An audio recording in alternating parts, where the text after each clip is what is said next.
That's a change of plan with the what a left hook. It's a great future. If they can find some fights, then... Mike spikes in. He leads to the right hand. Down he goes. And Marvis is hurt. And he'll stop the fight. Down he goes. Mike Tyson se classe, à juste titre, parmi les poids lourds les plus forts de l'histoire de la boxe. Tout au long de sa longue carrière, Tyson a vaincu des adversaires dangereux comme Larry Holmes, Donovan Ruddock, Tony Tucker, James Smith, Frank Bruno, Michael Spinks et bien d'autres boxeurs de renom. Aujourd'hui, notre vidéo se concentrera sur les victoires les plus rapides de sa carrière en revenant sur ses combats contre des stars de la boxe. Le 22 février 2003, Tyson a affronté le rhinocéros noir Clifford Etienne. Ce combat a été marqué comme la dernière victoire de Tyson sur le ring professionnel, suivi de défaites et de sa retraite. Clifford Etienne, l'adversaire de Tyson, avait battu Lamon Brewster et était considéré comme un boxeur prometteur. Le combat a commencé par un échange ouvert de coups. Etienne croyait en sa force, mais au début du premier round, un crochet droit puissant de Tyson l'a envoyé au sol. Le chronomètre s'est arrêté à la 49e seconde. Sans perdre de temps, Tyson a aidé Etienne à se relever, remportant une victoire éclatante en moins d'une minute.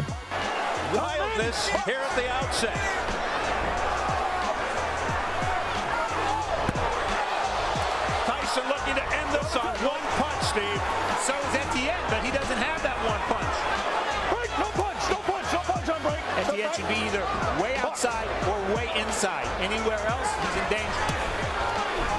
Oh, there it is, right hand to the head, and Etienne's down. 3, 4, 5, 6, 7, 8. No way, he's getting up. It's over, and he's helped up by Tyson. Opening minute of the fight. Le 21 juillet 1989, Tyson a affronté Carl Williams, un boxeur connu pour sa résistance. Avant ce combat, Williams avait battu des boxeurs de renom comme James Tillis, Jesse Ferguson, Bert Cooper et Trevor Berbick. Mais Tyson a complètement ignoré la résistance de son adversaire. Le combat s'est terminé en seulement 93 secondes, montrant la domination totale de Tyson.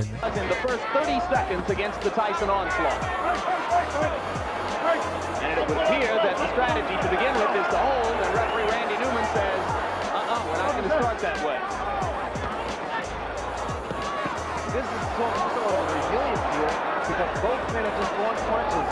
In fact, Williams here has begged to fight Tyson inside. He claimed the other day that if Tyson throws any unnecessary punches, illegal punches, he will accommodate him and throw the same punches back. Frank Bruno felt the sting of Tyson's elbow several times.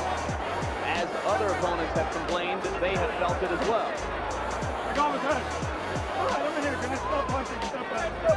Because Williams' left jab is so strong, that should help him as long as he keeps that right hand up and watch Tyson's left hook. Which is a powerful punch.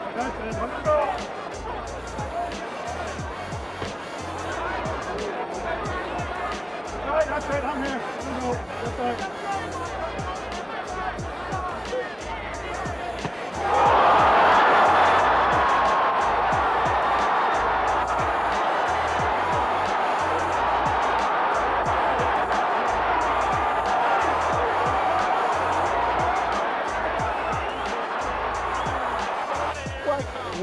Where are you? What day is this? And here we see the left hook that put Williams down. Williams had dropped that right hand, and I had indicated earlier that the jab would be the key, but in throwing the left jab, he must also keep that right hand up and power. There's that left hook. And you saw Mike pivot upward with both feet planted and turn the hips into the punch. This is where the power comes from. The reason people fear Mike Tyson is because he's one of the few, if not the only man, that can knock you out in the heavyweight division with one punch. Le 27 juin 1988, l'un des combats les plus emblématiques de la carrière de Tyson a eu lieu contre Michael Spinks. L'excitation avant ce combat était énorme car c'était la première fois depuis le légendaire combat entre Muhammad Ali et Joe Frazier que deux champions invaincus s'affrontaient. Spinks, qui avait battu 2 fois la légende Larry Holmes, n'a pas pu résister à Tyson. Le combat a duré seulement 91 secondes, avec Spinks mis KO de manière dévastatrice.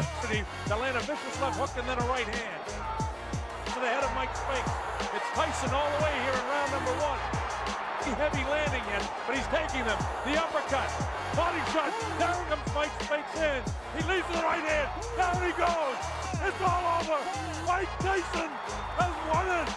Spinks almost fell back through. A dramatic first round knockout for Mike Tyson. Unbelievable fight. It came in the first round.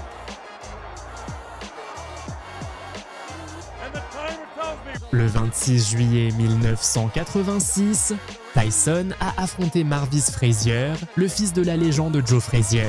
Marvis, un boxeur prometteur avec un parcours amateur impressionnant, est arrivé au combat avec un record professionnel de 16 victoires et une seule défaite. Cependant, Tyson l'a battu avec une série d'uppercuts brutaux en seulement 30 secondes, le mettant KO rapidement et de manière spectaculaire. Cette victoire est restée dans l'histoire comme l'une des plus impressionnantes de Tyson. Scoring system if the rounds wind up even, and the 3 knockdown rule is in effect. Tyson comes out slugging. He comes out smoking like Marvis's father Joe. Marvis must move or we're going to be out of here very, very quickly. Uppercut and Marvis is hurt. Frazier is down. Joe Cortez moves in to have a look. And out sensational. Watch the right hand of Mike Tyson. Marvis in the corner and trapped. There it was. Just clipped him right on the chin. The left was unnecessary. Marvis is badly hurt at this point. Uppercut again, and there Marvis is out on his feet. Everything after this is just incidental. The Frazier camp had expressed confidence before the bout. You wonder if they truly believe that Marvis could handle this kind of an attack. You see that stiff left hand, that jab that Mike has not shown too much. The jab backed Marvis up into the corner. A second jab kept him there for those right uppercuts.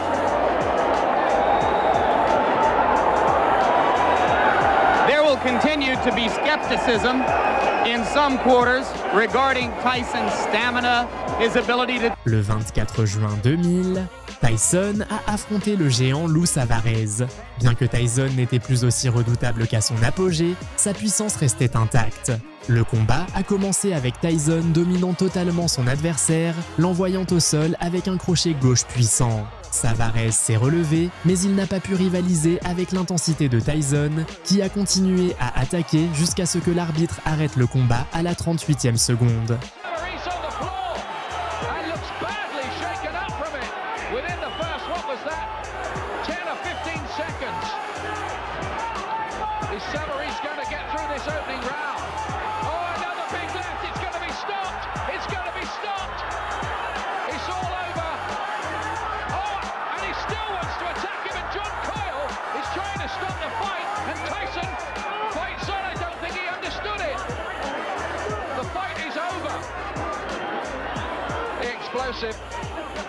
Yes, it's a good left hook. He gets full leverage into that, really gets all his power shot on the top of the head, really just on the side. And there was a really good punch from Tyson, really got everything into that, and he just buckled. The legs went straight away, down he went really heavily. He did get up from that, but then Tyson, who's always been one of the great finishers, was on him in an instant, wasn't going to let him off. And John Coyle had a terrible job. Le 19 août 1995, Tyson est revenu sur le ring après 4 ans d'absence en raison d'une peine de prison. Il a affronté Peter McNeeley, surnommé l'Ouragan, qui est arrivé au combat avec un record de 36 victoires et une seule défaite. Malgré sa confiance avant le combat, McNeeley a été rapidement mis au tapis par Tyson au premier round. Après 2 chutes consécutives, l'équipe de McNeeley a sauté sur le ring, provoquant sa disqualification. Ce retour a marqué le début d'une nouvelle étape dans la carrière de Tyson.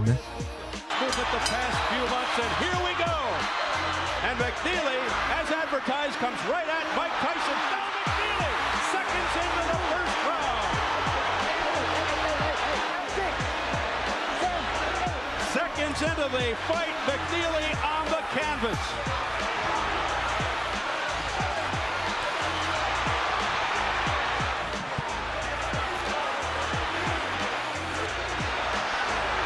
With McNeely on the inside. Tyson seeming to just hang back there waiting for that one shot. He is 1 minute gone by. McNeely's already been down. Mills Lane said stop that nonsense because they were starting to butt heads. Oh. Tyson with a left hook, a right up, and down goes McNeely again. Steve, he's very hurt. He can barely stand up. They want Tyson to go to the neutral corner. What's going on? Correct. That